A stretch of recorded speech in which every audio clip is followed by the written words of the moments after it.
Bob here from Hot Track RC. Today we're going to apply some more Kinwald magic to his re-release RC10. And then we're going to fit and detail this gorgeous painted body, so stick around!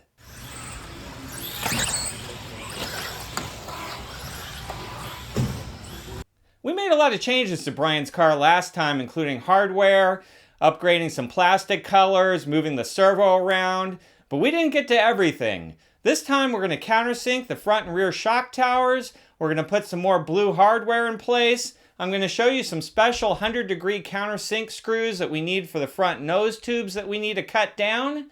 So let's get at it! I added this text to the battery strap. I could make out some of it on pictures of Brian's car, but I couldn't quite get it. Thanks to Raceway1 for dropping a comment. Pull to win, part of the mental game. You can see on Brian's car, he had countersunk screws on the upper shock tower mounts. So we're going to add that. We're going to put a blue backing nut on the servo horn like Brian had.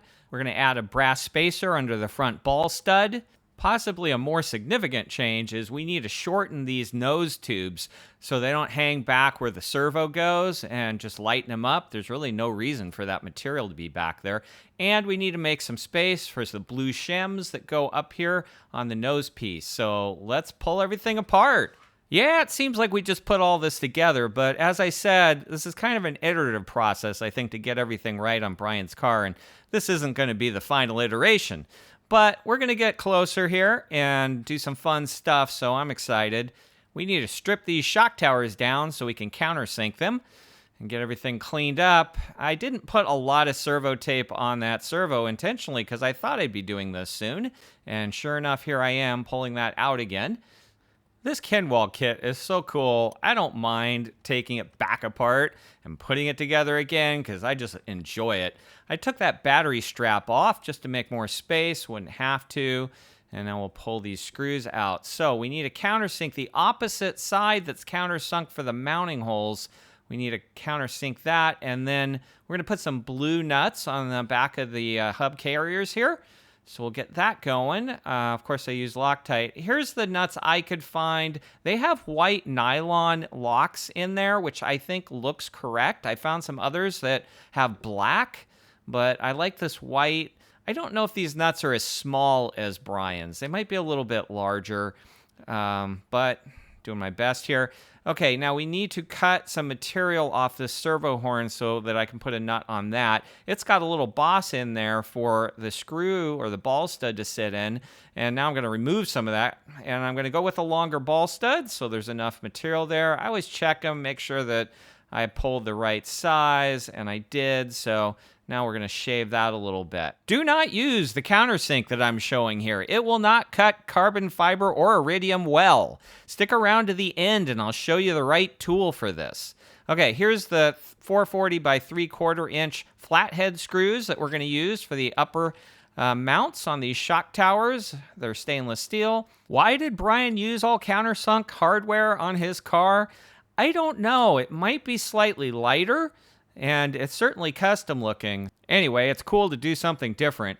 So now we got to put all this back together and Loctite it again. And I'll put this nut on part way and put the Loctite behind. I find that's the easiest thing to do. And repeat. So now we've got upper shock tower mounts that are countersunk. And that looks good. We'll do the front the same way. And of course this is carbon fiber. And that looks awesome also. Now we're going to put that bronze shim under the steering ball stud. It's what I had, and it was actually a motor shim. So I had that laying around, and I'm going to stick it in there because I saw that in the picture of Brian's car, so I like it. Now let's start putting these shock towers back in place, and everything will go easily since it's already been fit, and it looks good. Now we see the backside that's countersunk. And there we go. So onto the front, put those two screws. Now those two screws that I'm putting in, those still aren't right. That's not what Brian had. Anyway, but the top's countersunk, something for another day. Make sure the witness lines on all your turnbuckles go back on the left side so everything spins the right way. I had these blue ball stud washers already, So there might be others that would work, but I'm going to put those in between the nose piece and the tubes. But to do that, I think I need to shorten the front of the nose tube a little bit, plus the back side needs to get shorter. So these are about 40 thousandths of an inch thick. So I got to take 40 thousandths off there. This is a real rough little mark here I'm making to get a sense of it, and I'll measure it here and see how much it really is. And then the back side is not really tolerance critical since it's just clearance back there. So I'll just try to get those to look to be the same length. That looks about right. But the front size, I'm going to want to be real careful. Now, here's a trick. I'm going to put this set screw in the threaded hole before I cut it. That way, after I create a burr there on the thread, I can pull that out and it'll kind of fix the burr. So after cutting, the first tube is 60 thousandths over, and the second tube is right at 60 thousandths also, very similar.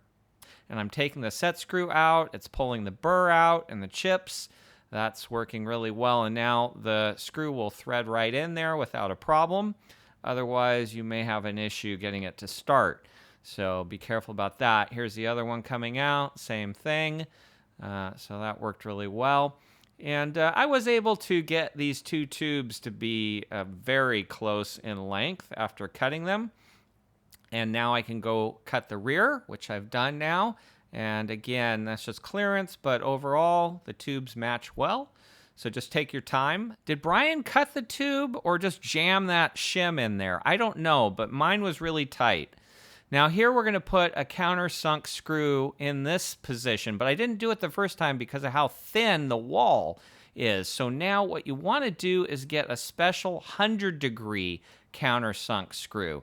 The head's going to be a little bigger, and the angle is going to be such that it is shallow and doesn't cut into that thin wall as much. So with this flathead screw tightened down all the way, I'm wondering how far does it stick up beyond the side of the tube, because that needs to be no thicker than the pan thickness. So it looks like the pan is 70 and the screw sticks out 60, so that's perfect.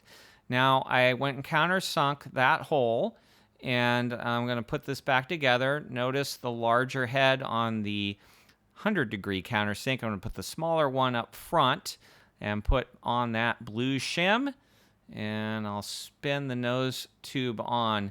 You'll notice on the side tube fasteners when I get there that they're longer than they need to be, but that's the way Brian's are in the pictures. So I could have gotten a shorter fastener, but I went with the longer one intentionally. Check out the description field for links to these different fasteners that I'm using in this episode. You have to bend the nose piece a little bit to get the thread to line up here. It's kind of a pain in the neck with only two hands, but I think I've got it there. Just be careful that it's all lined up right before you start torquing it down, or you will cross thread into that aluminum tube. But I think that did it, and there you see the fastener is a little longer, but that is the way Brian had it. So now I'll use my L-arm and just torque these down a bit, and I think that is looking good. That, to me, looks very correct per the pictures of Brian's car. I think that's what he used. Let me know if you think I'm wrong. That's fine. I'm just going by what I can see in the pictures, and there it is sticking out a little bit, but that's correct. We'll give these one last little tweak and admire those blue shims. I'm really happy with those. They look like the right diameter, and then the tube length looks good to me there where it's cut. So let's put this servo horn back together. I've shaved that boss a little bit, and now we can install the longer ball stud and put it in the backside and thread that in, and then that's going to give us enough space to get this blue aluminum lock nut in place here, and that looks like that will definitely do it. One kind of odd thing about these nuts I got is that the hex is a 5.5 millimeter, but it is a 440 internal thread. It looks good, so that assembly can go back onto the servo now. Just make sure that we've got it centered, sort of, but maybe one spline off. I know you can never get these exact, right? They're always a little bit. That looked pretty good. So tighten that back up, and now we've got to position this. But this time we don't have that nose tube in the way, so we can get that all the way against the pan. Now this is a longer servo than Brian's, so it's a little big in there, but that's what I have. And now we will make sure we get this in just the right position. And still wondering what to do about that screen printing on there that's hidden by the servo but still peeks through.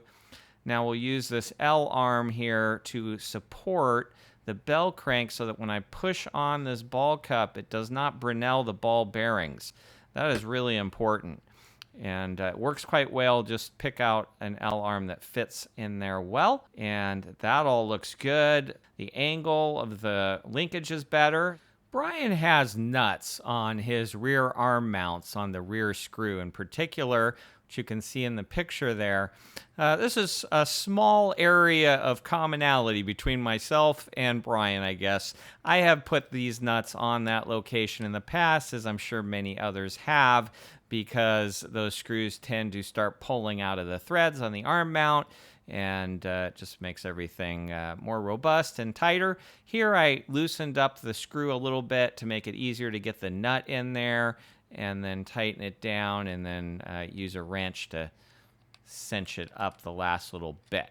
So just one little extra feature there, and it does clear the gear cover. There's no issue there. I'm about to take that black little rubber cap off because the pictures of Brian's car where he does have the cover on don't show it.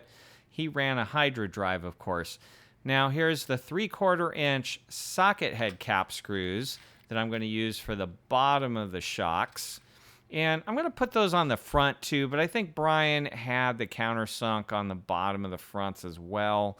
So that might be something to change later. I already have the fasteners, so I'll think about that. Any case, nice that Team Associated gave us those nylon upper nuts, which are correct. And then I'm putting the stainless steel cap screws on the bottom of the shocks there and get that last little bit of authenticity.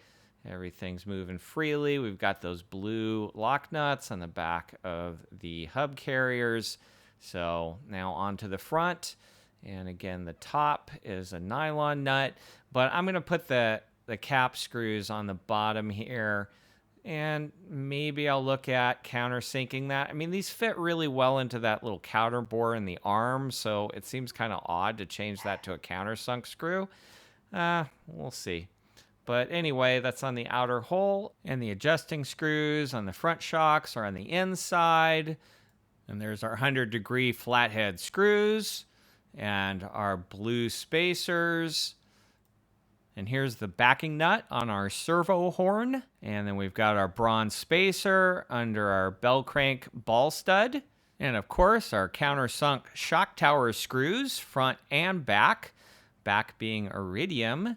We've got our cap screws. We removed our dust cover there. Blue lock nuts on our hub carriers. We've got that extra retention nut. And of course, we got pull to win on our battery strap, which I love. Just a little more personality. Now onto the body. The paintwork is beautiful. I put links for the source of this painted body in the description below. There are a couple little issues we'll talk about. First of all, this is a Turbo Mirage body. Brian used just the Mirage. The most obvious difference is that the shocks are encapsulated inside this Turbo Mirage body, whereas Brian's, the shocks stood outside right here in this area. So it is noticeable. You'll see that in the pictures. But I do like this Turbo Mirage body. This is a good tip to use your reamer here to make those radiuses at the top of the shock tower area. And then you can just cut right up to those and already have that in place. And I'll use my small scissors to cut across the top. One nice thing about this Turbo Mirage body is that it has cut lines, unlike the Mirage body that comes with this kit. And you're going to have to take your time and figure it out. But with this aftermarket Turbo Mirage, links below in the description, I was able to just follow these cut lines and pretty much get there without too much modification. So that went pretty smoothly. I like to use these curved tips here, and then I'll use a sanding drum on my Dremel tool to smooth out those radii, but that's coming along well. The wing is also fairly clearly marked, so this is quick work, and getting this leading edge nice and straight along the paint line is important to me. I came back and did a second trim here to get it nice and square. The paint line on this body was good and true to the front leading edge, so that all came out nicely. And then I'll put my radii on here. And now this edge here, you'll notice on Brian's car, because of the paint scheme, he cuts down this edge here and then turns there to go across the wing. So there's an asymmetry to the wing, which you might think is not ideal for performance. And, that would seem to be the case. But it looks cool, and I guess it's not enough to really make a difference there. But that's the way he had it there. And that wing looks good, all cut out. So now we need to start fitting the body with the body post holes. And I like to start back here on the wing tubes and get those. Those are a real pain in the neck to cut, because when you use a reamer, it starts to break through the edges there where the body turns. And if you go too far, it just starts chunking stuff out and makes a mess. So I always go back with my Dremel tool, which I did there, and a rotary tool, and just kind of Dremel out the hole until I like it. And that way I don't break the body there. But now I'll push down here and make a little dent where the post is, since it has that point on the post here. Now the front's always tricky because the post is at an angle. The hole will need to be farther forward, but the back one's straight up and down, so that one usually comes out real nice. So I'll just ream that one out until I get the right size. It's overkill there, but I measured it just to see how close I was. And I like to come in from both sides so that I don't leave a burr on one side or the other. And that's pretty much it right there. So that all drops in nicely. You see how the shocks are behind the body there, but you have to cut out the leading edge a little more than the body line shows to give clearance around the spring adjuster and just allow the shock to pivot. And then we do need to make this modification for the dust cover so that there's space here. So we'll create this radius, and I kind of eyeball it until it looks good. And I'll try it a few times. But now we'll get in here for the front body post. And I don't see any other alternative really on this than to kind of get your initial hole in there. That looks right, but now I'm going to have to come forward on this.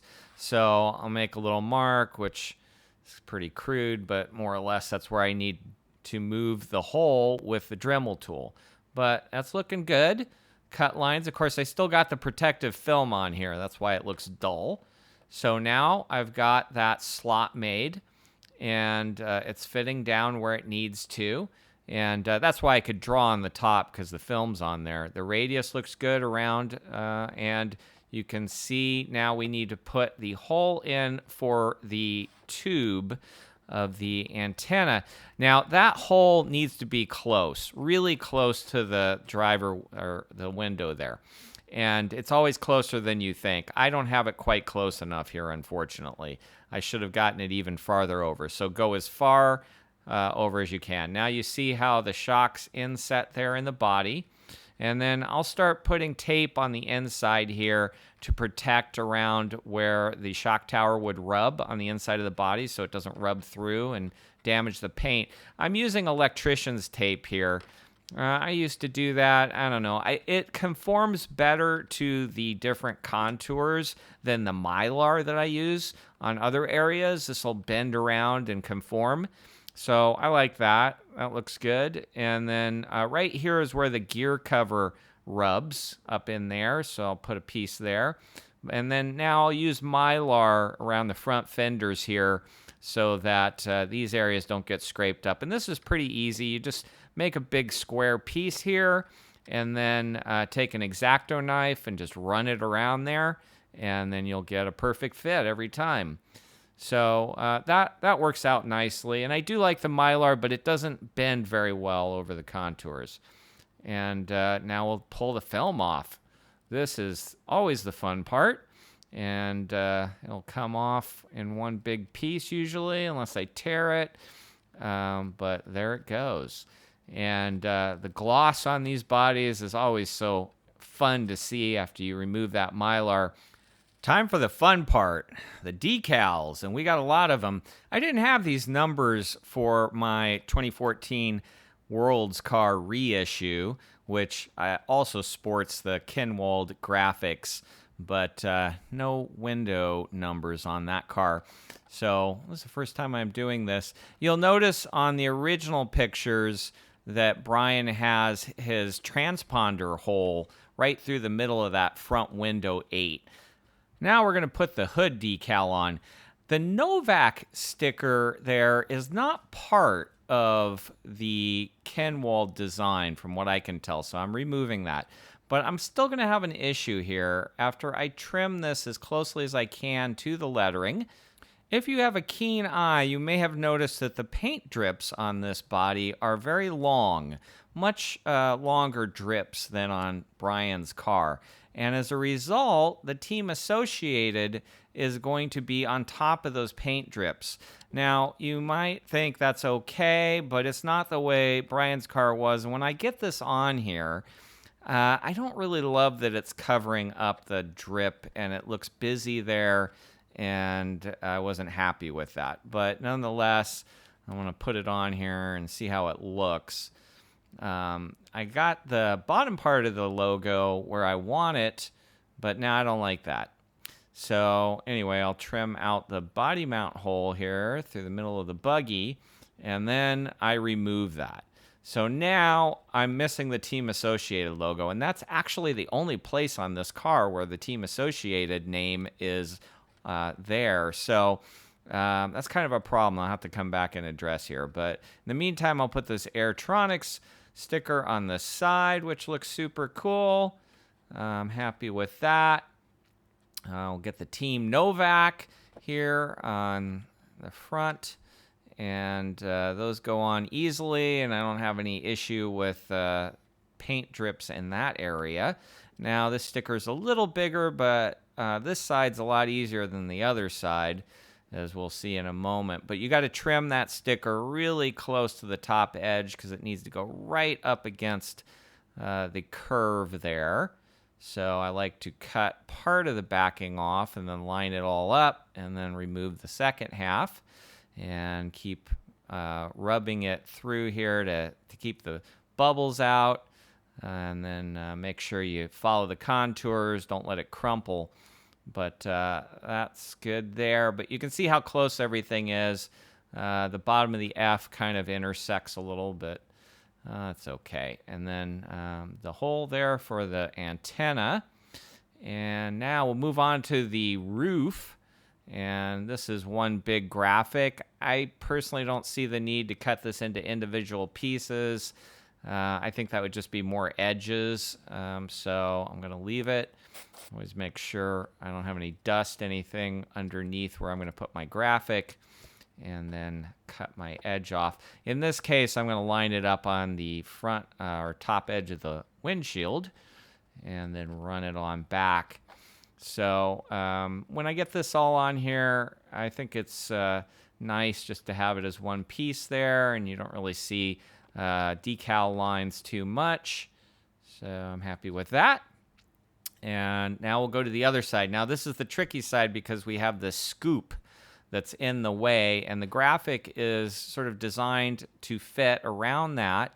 But I made a little cut here so that the graphic can more easily bend up the edge there. As you can see, it needs to sit on the side of the scoop.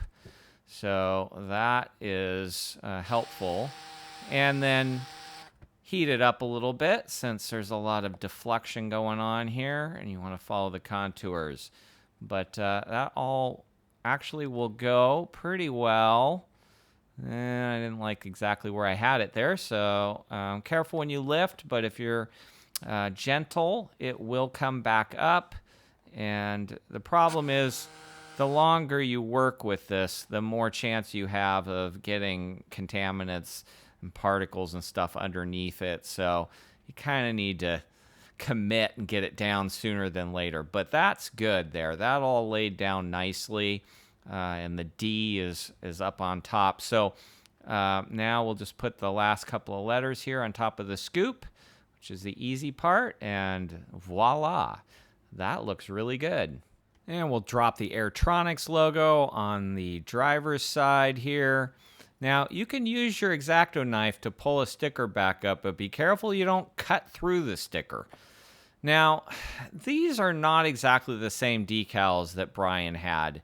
The text is a little different, and he didn't have this big green background on his. So I am cutting these down because I didn't like the big green blob that this logo looks like when you install it. So I'm cutting really close to the lettering here, making it a little bit more similar to Brian's stickers, and then I'll check the difference. They actually give you 3 of these, but I only see that there's a need for 2 of them. And he kind of had them up at an angle like that. I don't know if I have it exactly correct, but more or less toward the top like that. I like the less obvious green there than on this side, so I redo the other side, and now they match. All right, time to put our wing buttonholes in our wing. There are little divots on this particular wing, so I went with it. I think they're pretty close to where they're supposed to be. And, of course, we just need to ream it out until our aluminum wing buttons fit nicely. These are unique. These wing buttons do not appear to be the same color as what Brian had, but they are cool. And so now we got to start putting decals on the wing. The Reedy Modifieds decal goes right up against that top edge. So I'm going to use that as a guide and then work down from there. Make sure I get around the contour, the bend there without any bubbles or crinkles. But that is good. And then we got to get our American flag on here. And that goes right up against the right side there. And just make sure the text lays down straight against the leading edge. So now we've got that angled cut, we've got our graphics, and now we'll get our RC10 logos on here. These more or less cover up that dull outside surface where the paint was applied, and you don't notice that so much. You see the graphic there, it looks good. And then he's got these RC Performance Specialties decals on the inside, and more or less put them where I thought he had them there. And that looks really good. That is a nice looking wing. I'm not going to put that last decal there. I don't see it on the pictures, and it seems too busy to me. So we'll just work our wing wire through here and sort of do a preliminary setup, but I will move that later. And I'm super happy with that. It looks awesome. Now there's a couple more graphics that belong on the body. The Team Yokomo, I only see Yokomo on Brian's car, so I removed the team, and I have kind of a problem because of the paint drip there, but I went with it anyway. On this side, the HIP logo fits between the drips better, so I'm happy with that.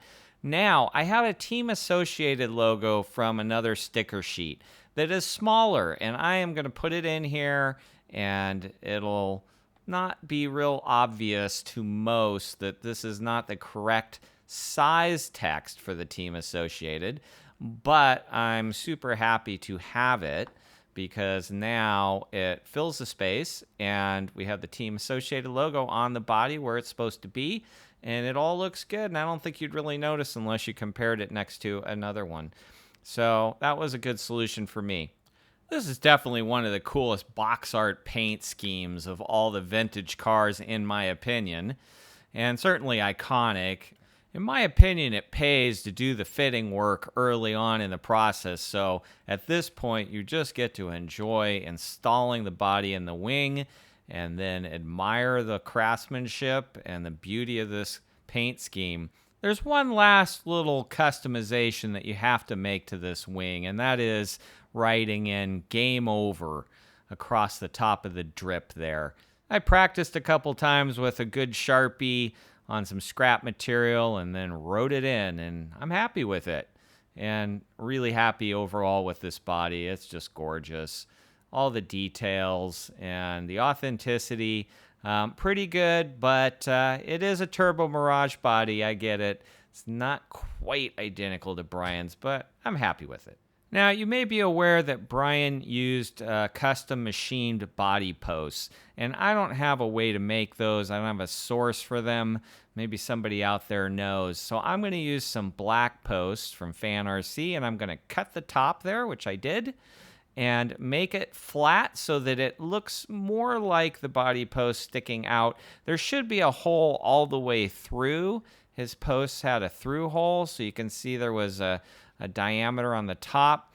I'm not going to have that. I'm afraid that it would be off center or cause other problems, but I'm happier that it's going to be black, the correct color, and have a flat top. Now I'm going to pay off the countersink tip that I mentioned earlier in the episode. And thanks to Mark, who dropped a comment, that you need a diamond countersink tool. It's basically like grinding instead of cutting. And this carbon fiber doesn't like to cut or chip well, but you can grind it with this tool. So this was the ticket. And that made quick work of the countersinks, which I added for the body post since it was easy to do. And on the top side. Now, I had kind of mangled this part a little bit the first time, but I went ahead and finished it off and increased the depth of these. I did buy a second one. I might do another one to get it cleaner, but I'm pretty happy with that hole. Notice how close it is to the edge, but here it is installed, and it looks pretty good. I'm happy with that. And the black body post looks good there with the flat top. So let's put the body back on and see how we did with this. I immediately like the black sticking through, just because that's the theme of this car.